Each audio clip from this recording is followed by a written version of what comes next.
Welcome to Tomorrow Unveiled, where we take your curiosity, add a stack of cutting-edge research, and break down what's truly changing the future. And we have some pretty extraordinary news this week. It really feels like several of the major bottlenecks in longevity science are finally starting to break. They really are. For so long, aging research felt like this slow, meticulous climb, you know? A little bit of progress here, a tiny discovery there. Absolutely. But the sources our research team compiled for this, they point to a real shift, a definitive shift towards precision, towards translation into actual therapies. And most importantly, and this is the key theme for today, towards functional life extension. Yes, that's the perfect way to put it. We're not talking about some mythological search for immortality. This is grounded. It's an aggressive scientific effort to make sure that the later decades of your life are lived with, well, maximum vitality. And independence. And sharp cognitive function. Exactly. It's all about making sure the quality of those extra years actually matches the quantity. And that shift in focus, prioritizing health span over just lifespan, that's the critical through line. It connects all the corroborating evidence the team pulled together.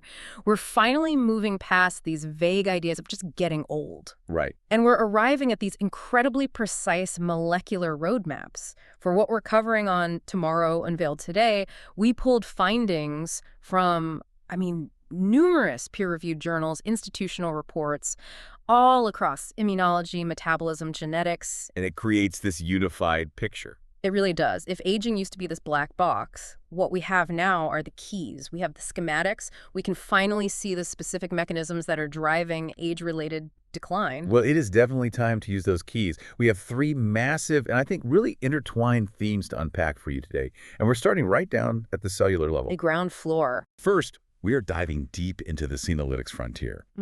So how we are getting astonishingly precise at clearing out those harmful senescent zombie cells. And this includes a pretty profound discovery about the self-sustaining program of chronic inflammation they cause. And then second, we're going to get into a breakthrough discovery of a mitochondrial master protein, something that literally supercharges cellular energy. This gives us quantifiable proof that boosting power can extend a healthy life. And third, we're going to examine this massive commercial shift happening with metabolic drugs, how they're transitioning from being, simple weight loss tools into these highly personalized longevity interventions. It's a huge change in thinking. It really is. Yeah. So let's start with the problem that seems to underpin almost all age-related disease. Senescent cells, SNCs. The zombie cells. The zombie cells. We call them that because, well, they're metabolically active, but they've stopped dividing. And crucially, they just refuse to die. They just hang around. They hang around, they accumulate in our tissues as we age, and they clog up the system. But their worst offense isn't just that they're taking up space, is it? No, not at all. The real problem is what they secrete.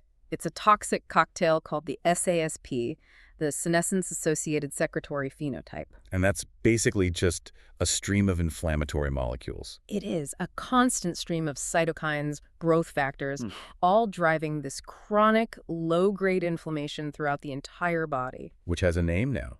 It does. Scientists now accurately call it inflammaging, and it's seen pretty unequivocally at this point as a major pacemaker of aging, maybe even the major pacemaker across all our organ systems. Okay, so what makes the research from this week so critical? Why is this a breakthrough? It's because it moves us past just the general concept. We're not just saying inflammation is bad. The corroborated research identifies the specific self-sustaining molecular program that drives this chronic state. We found the engine. So we found the engine that runs chronic inflammation. Okay, you have to walk us through this mechanism. Okay, so this discovery centers on a specific type of immune cell called a macrophage. Their job is basically clean up and repair. Right, the garbage collectors of the body. Sort of, yeah. And they're supposed to be flexible. They need to be able to switch between two states. There's the M1 state, which is pro-inflammatory, for fighting infection. And then there's the M2 state, which is anti-inflammatory. That's for tissue repair. Fight mode and fix mode. Exactly. But in aged organisms, these cells, they get fundamentally stuck. Stuck in the wrong mode. It sounds like trying to drive a car with the handbrake permanently on. It's precisely like that, but honestly, it's worse. They are stuck in continuous attack mode. The research team identified a specific protein, GDF3, that acts in what's called an autocrine fashion. Autocrine. Wait, does that mean it's signaling to itself? You got it. The aged macrophage secretes this GDF3, and that GDF3 immediately locks back onto receptors on the exact same cell. It's creating its own feedback loop. a closed self-stimulating loop.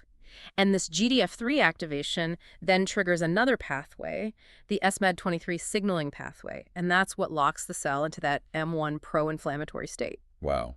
That sounds like a really terrible, vicious cycle. Yeah. When you say it locks the cell, what does that mean on a molecular level? What's actually happening? It means it's forcing permanent epigenetic changes. So changes in how the cell's DNA is being read. Exactly. It makes it physically impossible for that macrophage to access the gene programs it needs to switch over to the M2 repair state. It's an irreversible jam at the highest regulatory level. It forces them to just continuously churn out inflammatory cytokines even when there's no threat. They literally cannot switch from fight to fix. That immediately clarifies a major clinical paradox you see in older adults. Right. They're simultaneously immunocompromised. I mean, they struggle to mount an effective defense against new infections. But when their immune system does react, like during sepsis, they're incredibly prone to a catastrophic hyperinflammatory response, a cytokine storm. That's the implication. This GDF3 SMA-23 loop creates so much inflammatory background noise that any effective measured immune signal just gets drowned out. They are primed for overreaction because they can never, ever stand down. So the system is just jammed at this high inflammatory baseline. It is. But the really promising part of this is that if we can inhibit GDF3, we could potentially unlock these stuck immune cells. We could restore that youthful immune plasticity. And that's a key distinction, right? This isn't about broad immunosuppression, which would just increase infection risk. And not at all. This is targeted reprogramming. It's about restoring the immune cell's natural ability to transition back to a repair state when the fight is over. That is a huge leap forward in our molecular understanding. Okay, Let's pivot a little from what these cells do to how we find them, because that's always been a massive bottleneck. a huge one. You can't treat what you can't reliably find, and the methods we've had are often invasive or just not very accurate. This is where the engineering side of the research really shines, specifically with something called DNA aptamers. DNA aptamers are, they're one of the most elegant breakthroughs the team documented.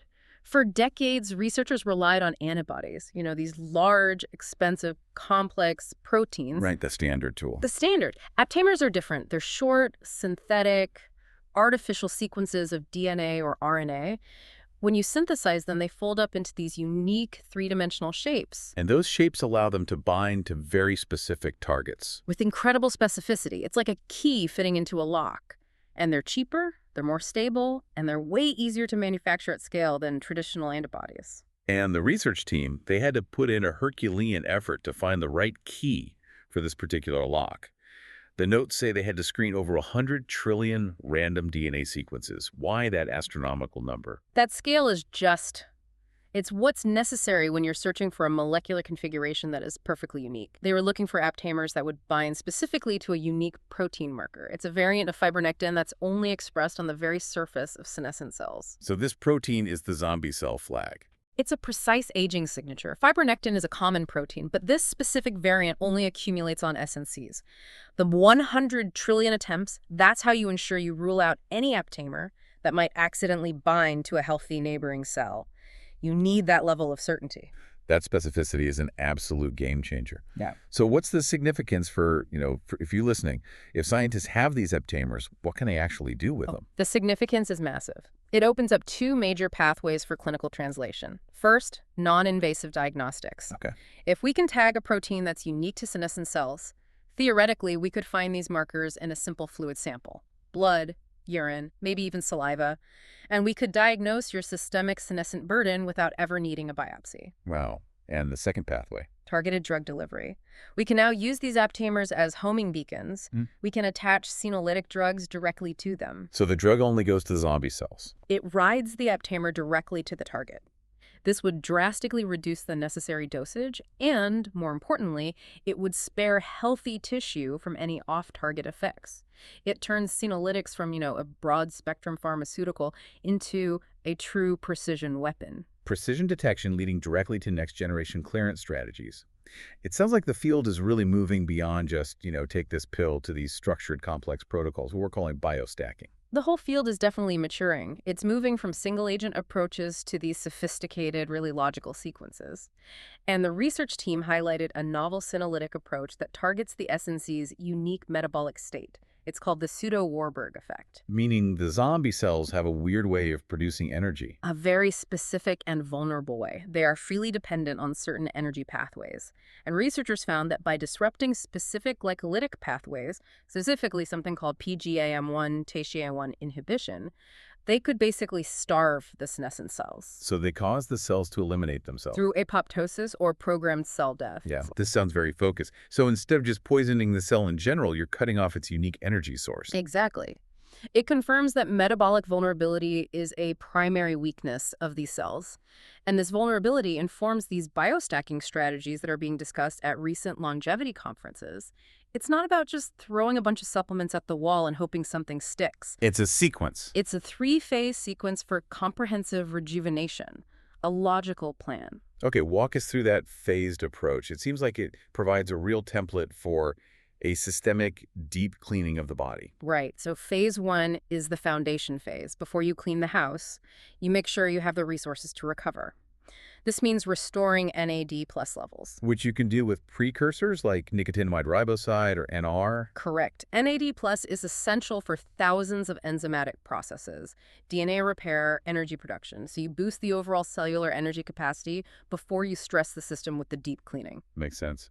Then we clean. Then you clean. Phase 2 is the clearance phase. Here, you'd introduce an agent like rapamycin, often just on a weekly schedule.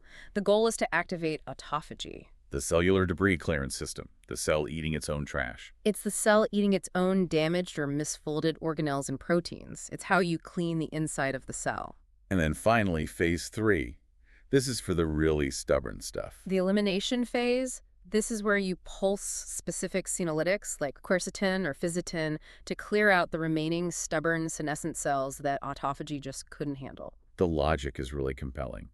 By separating the phases, you ensure the cells have the optimal energy from phase 1 to survive the internal cleaning of phase 2 and then recover from the external toxic cell clearance in phase 3. It's a much more holistic and, frankly, safer way to approach it. I do have a question about that, about the biostacking. If you're combining powerful agents like rapamycin with potent senolytics, how certain are the researchers that these combinations don't create some kind of synergistic negative side effect? Yeah. I mean, combining compounds usually requires years of safety testing. That's a highly critical question, and it's exactly why the research team cautions against any kind of non-clinical self-experimentation. The safety data we have right now relies heavily on preclinical models and some early human trials of the individual agents. Right. However, the logic of the phased approach itself is actually designed to mitigate some of that risk. For example, by separating the clearance agent, rapamycin, in phase 2 from the elimination agents, the senolytics, in phase 3, you prevent a kind of acute systemic overload. Okay, that makes sense. Furthermore, the compounds often chosen, like the flavonoids quercetin and fisetin, have pretty strong human safety profiles when they're used alone. But your point stands. Full safety testing for these complex stacks in humans is still required, and the current protocols are based on maximizing the therapeutic logic while very closely monitoring for any adverse events. That brings a really necessary element of caution to all this. Okay, let's zoom out. Let's connect these localized cellular findings to the biggest picture of all, the brain. Our research corroborated this groundbreaking theory of the brain immune ecosystem. This idea fundamentally redefines how we look at neurodegeneration. For decades, the brain was thought to be, immune privileged, isolated from the body's immune system by the blood-brain barrier. The fortress. Exactly. The new research, however, strongly suggests that cognitive decline and conditions like Alzheimer's are driven significantly by peripheral immune failure. Meaning the problem starts in the body, not necessarily in the head. That's the idea. It's wild to think that the solution for Alzheimer's might involve treating a clogged lymph node in your leg. So how does that systemic failure actually affect the brain? It's that SASP cocktail again. Those senescent immune cells, they accumulate in the blood and the lymph nodes, in peripheral tissues, and these cells are constantly releasing the SASP, which increases systemic inflammation. And that inflammation eventually gets to the brain. It compromises the integrity of the blood-brain barrier, and then it activates the brain's resident immune cells, the microglia. And microglia are supposed to be helpful, right? The maintenance crew? They are. But when they're exposed to chronic systemic inflammation, they flip. They go from being protective maintenance cells to being destructive neuroinflammatory cells. They start contributing directly to plaque buildup and neuronal damage. So the systemic inflammation acts like a dimmer switch, turning the brain's maintenance crew into a demolition crew. That's a perfect analogy. And the profound implication here is a massive strategic shift for neurodegenerative drug development.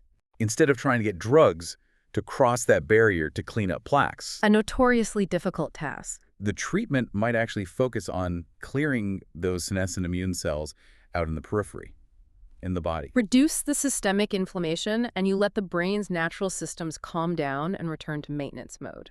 The idea is that we could be treating the mind via the blood. That completely redefines how we view brain health and intervention strategy. Just incredible. So if inflammaging is let's say, the noise of aging, then mitochondrial dysfunction is the loss of power. Okay. And moving to our second core theme, the research team highlighted a major discovery focused entirely on boosting that cellular energy production system. This is what we mean by functional life extension. We now have genetic proof that enhancing energy efficiency directly drives longevity. I am fascinated by the specificity of this finding. Tell us about the protein that was targeted here. Researchers engineered mice to overexpress a single specific mitochondrial protein called COX7RP. Exactly. And this protein is absolutely essential. It's a regulatory component that's necessary for assembling what are called mitochondrial respiratory supercomplexes. Okay, break that down for us. Think of mitochondria, the cell's power plants, as these vast assembly lines. COX7RP is like the quality control foreman who ensures that the entire assembly line runs optimally. Why is COX7RP so special, though? I mean, what does it do that other mitochondrial proteins don't? It governs efficiency and completeness. Mitochondria typically have their energy-producing machinery existing as separate units, complex 1, 2, 3, 4, and so on. Okay. When they link up into these supercomplexes, they run much more efficiently, they reduce energy leakage, and, importantly, the production of reactive oxygen species, or ROS. Free radicals, the things that cause a lot of damage. Highly damaging. So COX7RP doesn't just tune the engine, it improves the fundamental assembly line for the engine itself. It improves the structure and the output quality at the same time. And what was the quantifiable impact of this optimization? I mean, what did it actually do for the mice? The results were robustly corroborated. These mice showed a 6.6% extension in average lifespan. 6.6%. That might sound modest to some, but what does that translate to? Well, if you translate that conservatively to human years, that's equivalent to several years of life added. It could potentially move a 90-year-old closer to being a centenarian. But more critically, the research team focused heavily on the functional health markers. The health span. Exactly. The animals demonstrated dramatically improved glucose tolerance, they had reduced blood lipids, enhanced muscle endurance. Their ability to run on a treadmill was significantly increased. Ah, that's a key one. And they had lower systemic inflammatory markers. So it wasn't just 6.6% more time, it was 6.6% more healthy time, with better energy and physical capacity. That is the definition of functional life extension captured genetically. It's genetic proof of concept. And complementing that genetic approach, the team also documented some really interesting basic research on directly boosting energy using engineering, a way to bypass genetics entirely if you needed to. You're talking about the transfer of healthy mitochondria using nanomaterials. Yes, this is literally cellular recharging. Researchers developed these molybdenum-based nanoflowers. Nanoflowers. What they're called. And they're used to efficiently transfer healthy mitochondria that have been harvested from stem cells directly into damaged, aged cells in aging tissues. That sounds like performing a microorgan transplant at the cellular level. What was the outcome? Is this actually scalable?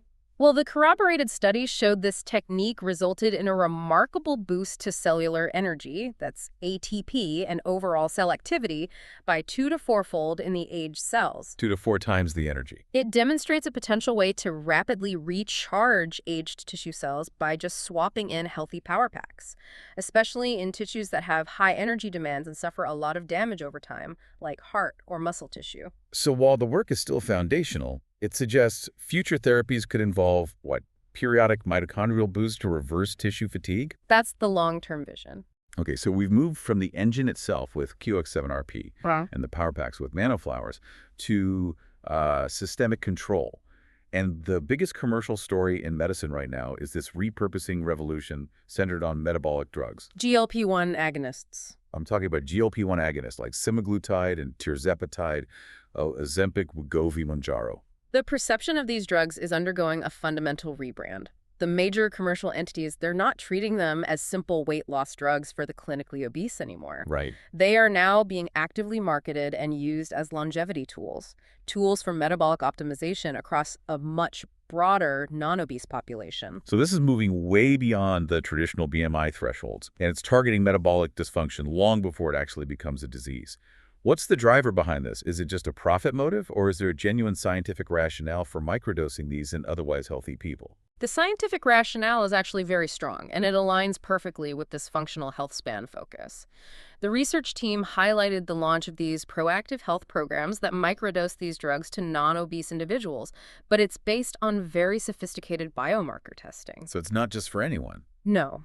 The rationale is that metabolic instability, even mild prediabetes or just subclinical inflammation, is highly correlated with accelerated aging and chronic disease risk.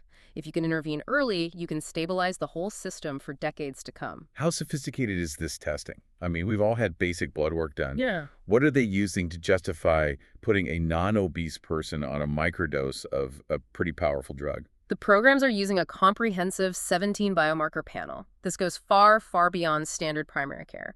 While the full proprietary list is extensive, it centers on these highly sensitive indicators of aging and metabolic stress. Like what? Key markers include HbA1c, which measures your average blood sugar over 3 months, high-sensitivity C-reactive protein, or hsCRP, which is a very precise measure of systemic inflammation, and then various complex lipid subfractions, specific hormones, liver enzyme markers, a whole suite of data. So they're not waiting for you to be officially diseased. They're looking for these subtle signs of just suboptimal function. Exactly. The goal is to identify individuals who are suboptimally healthy, those whose risk markers are just starting to creep up but don't yet qualify for traditional diabetes or cardiovascular medication. And the program is personalized. Fundamentally, it allows users to literally titrate their longevity protocol based on measured data. If your biomarkers stabilize, you maintain a microdose. If your inflammation increases, you might adjust the frequency or the dose. It transitions drug intervention from disease treatment into a precise, data-driven maintenance routine. That is a fundamental shift in how we approach healthcare. Of course, it raises some significant questions about access and availability, which we're definitely going to address later. But first, we need to just pause for a moment. We love hearing your thoughts. We really do. Whether you're on YouTube or your favorite podcast app, leave a comment and let us know what you think about extending health span through targeted metabolic interventions like these GLP-1 agonists. Does this commercialization for a broader market feel like necessary progress for longevity? Or, does it introduce too many risks? We want to hear your perspective on Tomorrow Unveiled. The journey from a stunning molecular discovery in a petri dish to a practical therapy for humans is, well, it's treacherous. It's a long road. But this week, we saw several critical translational bridges being built. The first is a huge step, moving gene therapy testing from small rodents to large mammals, specifically to dogs. Yes, the research team highlighted the successful completion of the dosing phase for its RDASI6-based gene therapy trial in geriatric dogs. Geriatric dogs. Beagles, aged 10 years and older. And this trial is highly significant. Dogs share our complex environment, they have similar diet habits, and critically, they suffer from many of the same age-related diseases we do: cancer, frailty. It makes them a perfect intermediary model between lab mice and humans. A perfect bridge. So what was the primary goal of this initial stage? Were they looking for efficacy, or was it something simpler? The primary focus was safety and feasibility.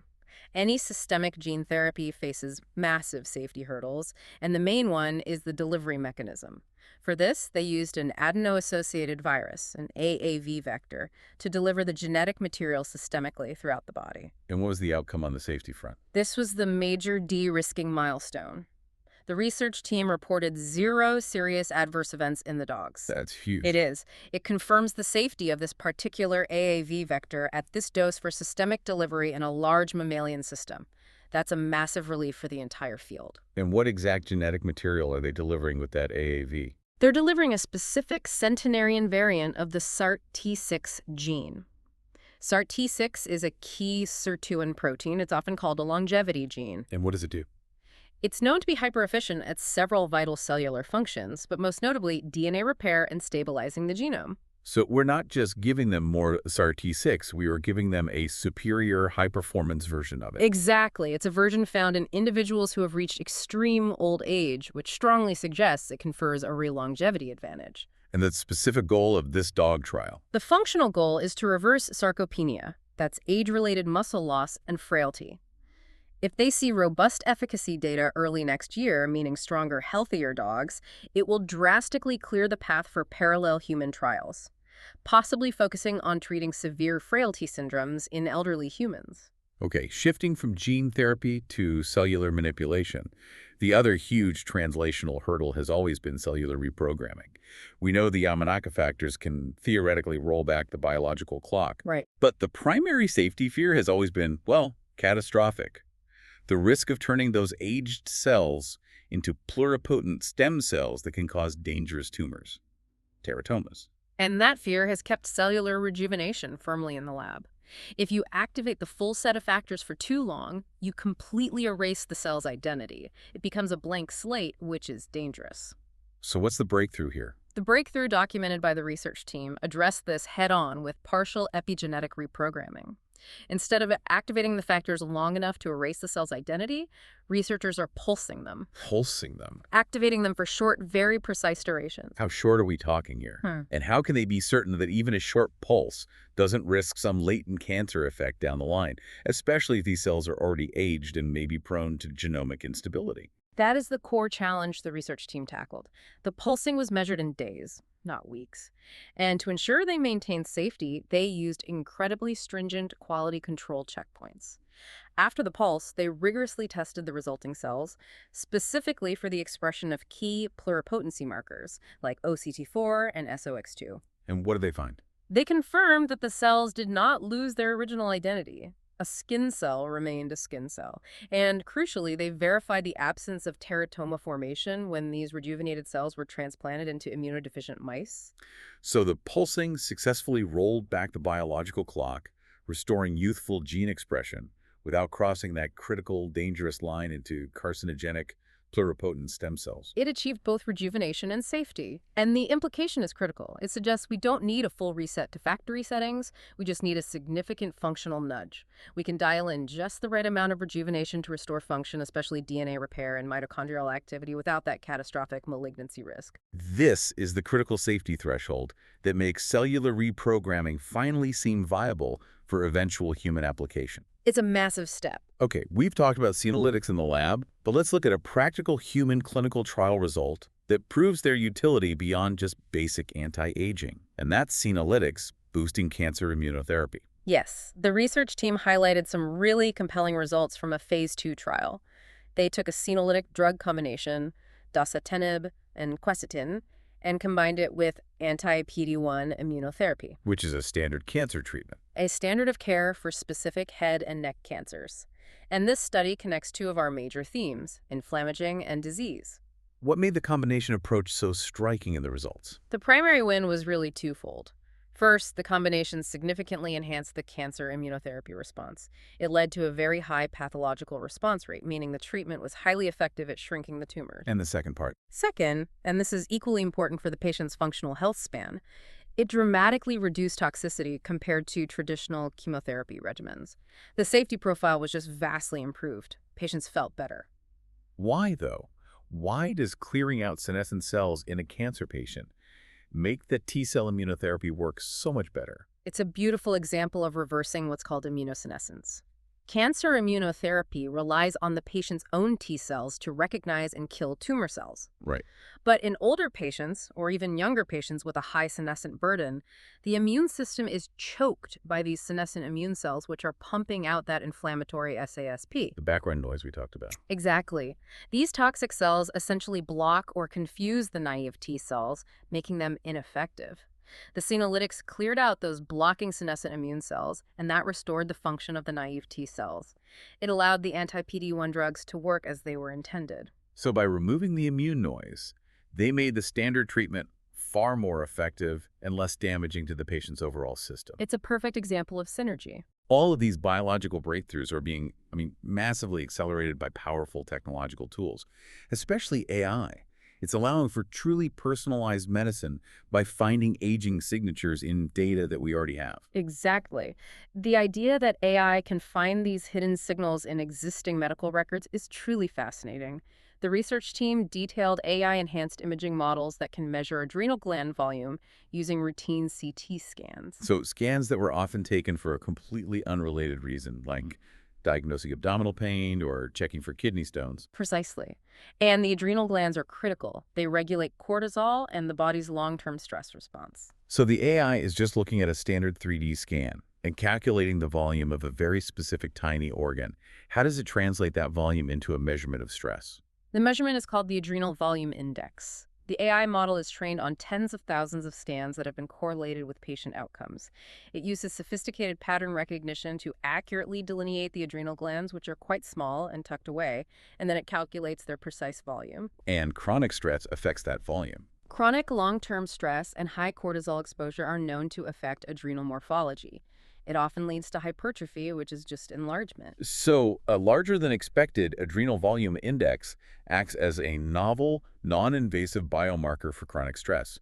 How strong is that correlation to real-world aging factors? It correlates very strongly with documented long-term cortisol exposure. It's even predictive of future cardiovascular issues, specifically heart failure risk, often years before any symptoms appear. Wow. The significance then is that AI is finding these critical, actionable aging signatures, in this case chronic stress, a huge aging accelerator in data we already have. It means doctors can track this crucial aging factor without ordering new, expensive, or invasive tests. It turns every abdominal CT scan into a kind of incidental longevity screening tool. Speaking of screening, measuring biological age itself is becoming incredibly sophisticated. The earlier epigenetic clocks, like Horvath's clock, they were revolutionary, but they often relied on blood and sometimes they lacked tissue specificity. Right. They give you a good system-wide average. But our research introduced new, more specialized biomarkers. Yes, the focus now is on increasing the accuracy of age measurement at a very granular level. We're seeing the development of new epigenetic aging clocks like Mitrosolo and Mitrocluster that are specifically trained on human skin samples. Why skin?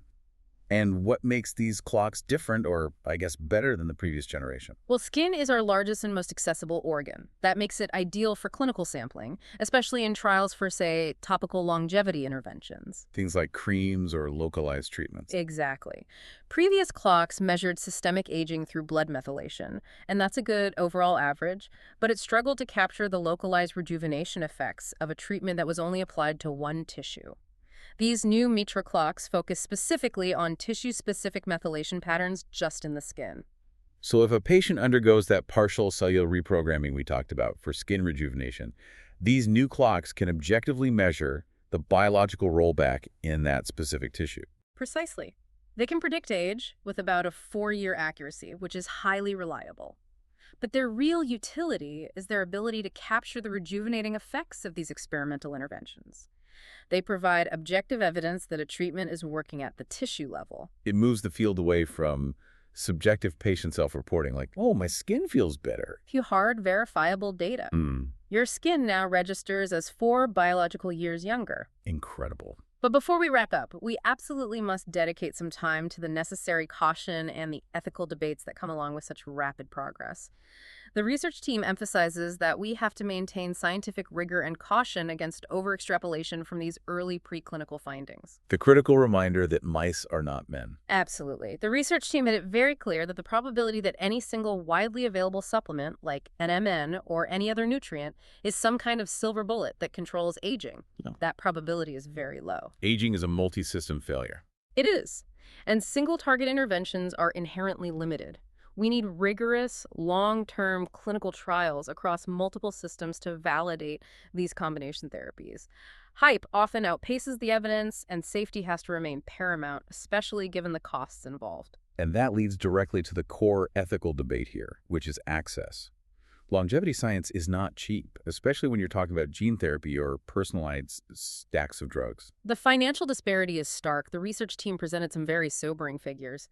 Longevity investment is growing fast. Around $8.5 billion was committed in 2024. But that figure it just pales in comparison to the estimated $4.9 trillion spent annually just treating chronic age-related diseases in the U.S. alone. The funding focus is completely backward. We spend massively on failure, on disease treatment, and comparatively little on proactive maintenance and longevity research. It's upside down. And the cost of these cutting-edge therapies, like complex Senolytic stacks or the eventual human versions of gene therapy, it means they are currently accessible only to the wealthy. That is the central ethical dilemma, Yeah. the access problem. It is. The fear is creating a gerontocracy, where only a small subset of the population gets to enjoy these extended, high-quality, healthy lives.